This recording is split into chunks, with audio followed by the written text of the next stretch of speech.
Assalomu alaykum azizlar.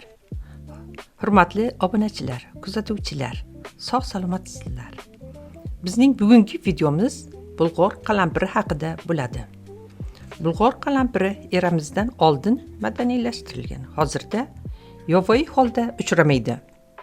Bulg'or qalampiri tamattoshlar oilasiga mansub bo'lib, uning ikki xil nomi bor. Birinchi guruh sabzavot ko'rinishida, ikkinchi guruh ziravor sifatida ishlatiladigan o'tkir ta'mli qalampirlar kiradi.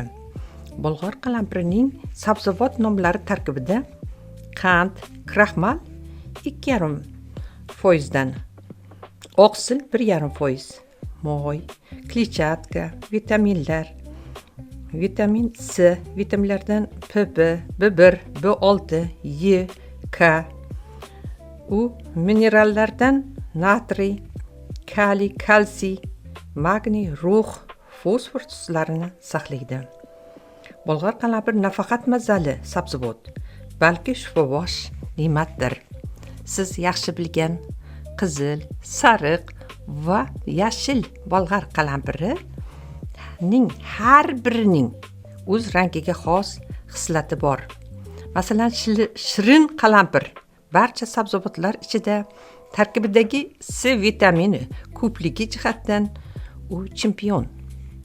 Agar atigi 50 gram shirin qalampir iste'mol qilsangiz, tanangiz uchun zarur bo'lgan 1 sutkalik C vitaminini olasiz. Shirin qalampirni shifokorlar holsizlanib qolgan bemorlarga tavsiya etadilar. Chunki uning tarkibidagi rux moddasi va C vitaminining miqdori ko'proq bo'lishdadir. Ularning foydasi tanada tezda seziladi. Qizil qalampir kamqonlik xastaligida eng yaxshi dorivor hisoblanadi. Sariq rangli bulg'or qalampiriga esa quyosh ko'proq o'z ta'sirini ko'rsatadi. U qalqonsimon bez faoliyatiga ta'sir qiladi. Sariq qalampirda inson umrini uzaytirish xislatiga ega bo'lgan vitaminlar va moddalar mavjud. Yashil qalampirda ozroq tahir. U inson bosh miyasi uchun foydalidir. Tarkibidagi shirinlik va ozroq achchiqligi inson organizmidagi charchoqni oladi, kayfiyatni ko'taradi. Tibbiyot olimlarining aniqlashicha, tarkibidagi antioksidantlar, vitaminlar, minerallar yurak qon tomirlarini tozalaydi. Ovqat hazm qilishni yengillashtiradi. Ichak faoliyatini tartibga soladi. Mikroblarga qarshi kurashadi. Ko'z nurini yaxshilaydi. Ya'ni kataraktaning oldini oladi.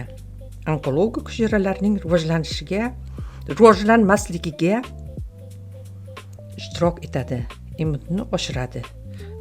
Himoya kuchlariga qarshi kurashadi. Demak, tadqiqotchilarning ta'kidlashicha, ertalab 1-2 dona bulg'or qalampirini iste'mol qilish ko'zlardagi qon aylanish sistemasiga ijobiy ta'sir qiladi. Ko'zlar ravshan tortadi. Gipotoniya, bosh miya sklerozidan muhim ahamiyatga ega. Uyqusizlikka barham beriladi. Kayfiyatni ko'taradi. Qonni suyultiradi. Qandli diabetda, homiladorlikda undan tanovvul qilish muhim hisoblanadi. Ayniqsa, kompyuterda doimiy ishlovchilar bir necha shirin yashil bulg'or qalampirini yeysa, ko'zlardagi charchoqning oldini oladilar. Eslatma: allergiyaga moyil, oshqozon yarasi bor bemorlar bundan mustasno. Azizlar, kanalimizga obuna bo'lmagan bo'lsangiz, obuna bo'ling. Like bosib, izohlarda fikrlaringizni qoldiring.